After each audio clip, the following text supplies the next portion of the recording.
Good morning, Bobcats. All right, so yesterday we sort of heard a little bit about what it's like for Peter being the oldest and how he just feels kind of like he missed out on things, maybe. So, chapter 9 is called Dizzy from Izzy. I hung out at the beach almost all day on Friday, hoping to catch a glimpse of Big Apple. I guess Mrs. A finally noticed because she came out on her porch and said, "If you're looking for Fudge, he's down at the tide pool with Mitzi and Sheila." "I'm not looking for him," I explained. I just wanted to ask Big a question about the game." As soon as I said Big, I wondered if I should have called him Mr. Apfel instead. But Mrs. A acted as if it was okay. She said, "Big's on a fishing trip. He'll be back in a few days." "A few days? What about the game on Sunday?" I asked. "There's no game this Sunday," Mrs. A said. "It's the annual antique show. They set it up on the high school field." "Antique show?" "Yes," Mrs. A said, "and Big gets so upset about the game being canceled he has to leave town. But don't worry, he'll be back before next Sunday, but Big never misses a ball game." I guess Mrs. A could tell how disappointed I was because she said, "I just baked chocolate chip cookies." "No, thank you," I said. "I'm not very hungry." I ran home and announced the bad news. "No ball game this Sunday because of some dumb antique show." "I read about that in the local paper," Mom said. "I think we should go." "Forget it," I told her. "You're not getting me anywhere near those stupid antiques." "It's good there's no game," Fudge said, "because I still don't have a Mitzi." He looked at Dad. He's been begging for a Mitzi ever since Mitzi showed him hers 2 days ago. "Tomorrow afternoon," Dad told him. "Promise?" Fudge asked. "Promise," Dad said. When Mitzi came over the next morning, Fudge said, "I'm getting my Mitzi this afternoon." "That's nice," Mitzi said, but she was more interested in the book she was carrying than in Fudge's baseball glove. "Did you know I can read?" she asked. "So can I," Fudge said. Mitzi held up her book and pointed to the title. "What does this say?" "I can't read everything," Fudge said. "I can read Hop on Pop and dinosaur books." I don't know if he can really read Hop on Pop or if he's memorized it, but it's true that he knows all the words. "The name of this book is Tell Me a Mitzi," she said, smiling. "Is it, Pete?" Fudge asked. "That's what it says," I told him. Fudge looked surprised. Mitzi opened the book, and it's all about me and my baby brother Jacob. "You don't have a baby brother," Fudge said. "I do so, and his name is Jacob." "Where is he?" "In Boston with Mommy and Daddy. He's not old enough to visit Grandma and Big by himself. He can't even talk, and he makes poop in his diaper." "So does Tootsie," Fudge said. "I hold my nose when Jacob gets changed," Mitzi said.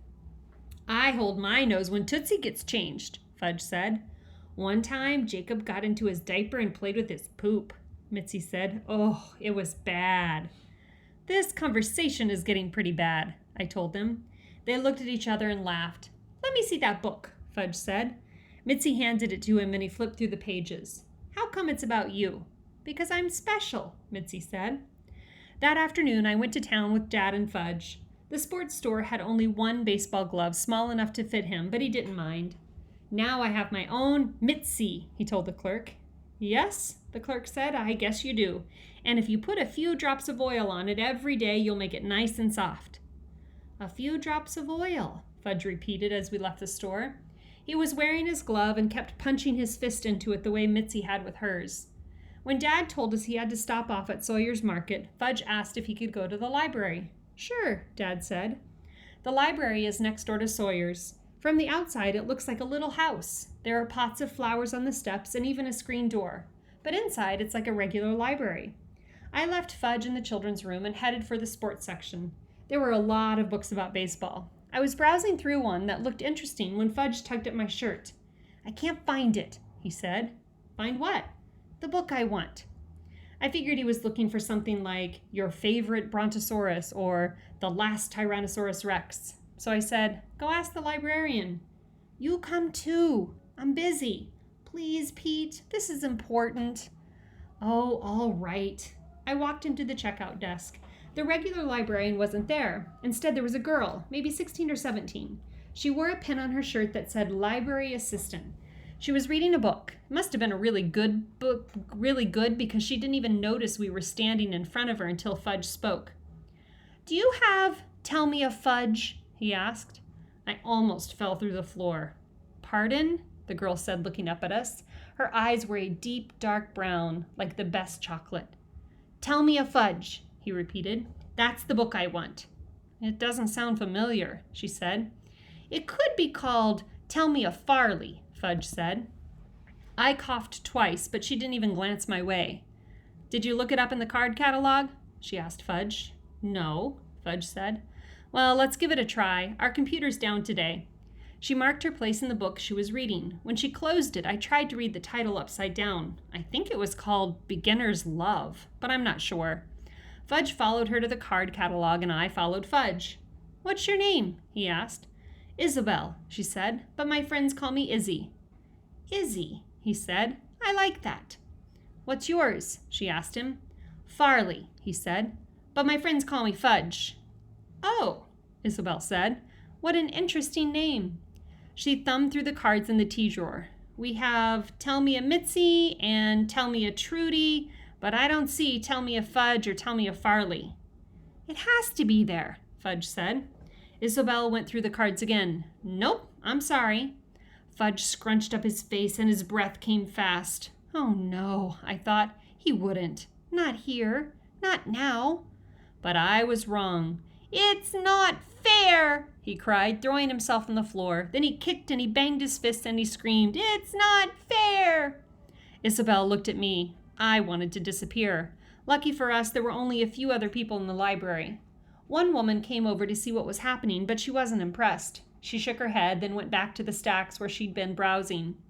A man stuck his head out of a reading room and called, "Quiet, please. This is the library." But Fudge kept on kicking and screaming and banging his fists. "Stop," I hissed. "You're making a scene." "I can't help it," he cried. "You're too old for this." "I'm not too old. I'm only 5." I would have walked out and left him there, except for Isabel. She kneeled beside him. "Fudge?" she said very softly. Fudge looked at her. His face was blotchy red and his nose was runny. "Who knows more about a Fudge or a Farley than you?" "Nobody." "Exactly," she said. "So maybe you should write this book yourself." "I can't write," Fudge said. "My fingers hurt just from printing my name."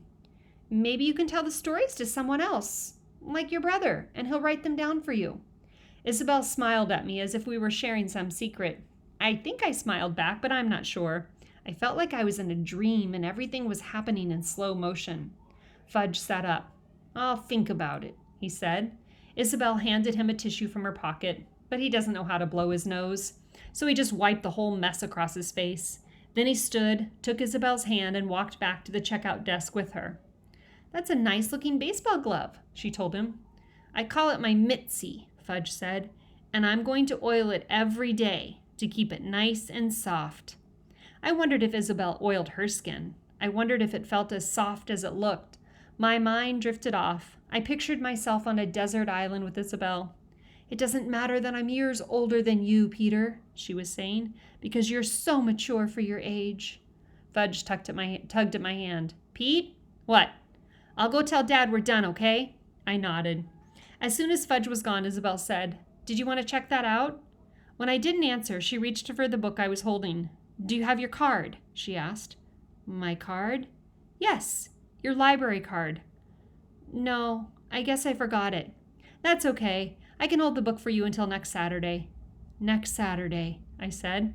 I don't know how I got out of there. My legs were shaking so bad I was feeling kind of weak all over and dizzy too. Fudge came out of Sawyer's Market just as I came out of the library. "Dad says he's next on line. He'll meet us back at the car." He stopped for a minute and looked at me. "What's wrong, Pete?" "Nothing. Why?" "You look weird. Are you going to puke?" "No, I'm just a little dizzy." "Put your head down," he said. "That's what Mom always tells me when I'm dizzy."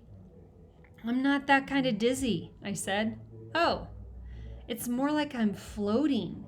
I started to sing, "Who can explain it? Who can tell you why?" That night when I got into bed, I stared into my Kreskin's crystal and repeated Isabel's name over and over. I didn't care that her friends called her Izzy. To me, she'd always be Isabel. A beautiful name, a name that really fits her.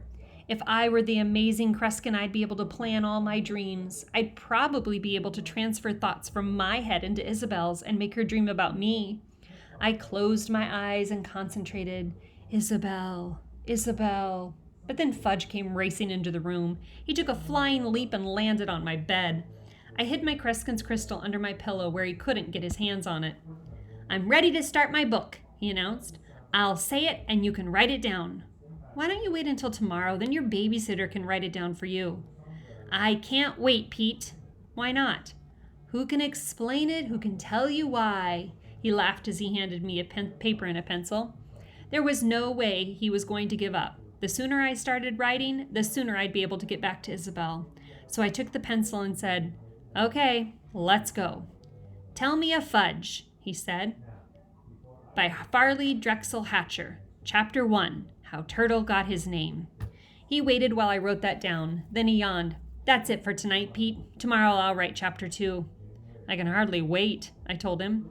He got into his own bed, and 2 seconds later he was out cold. I took my Kreskin's crystal from under my pillow and held it tightly. Isabel, Isabel. Tell me an Isabel. I had a dream that night, but it wasn't about Isabel. It was about Sheila Tubman. I woke up feeling really disappointed.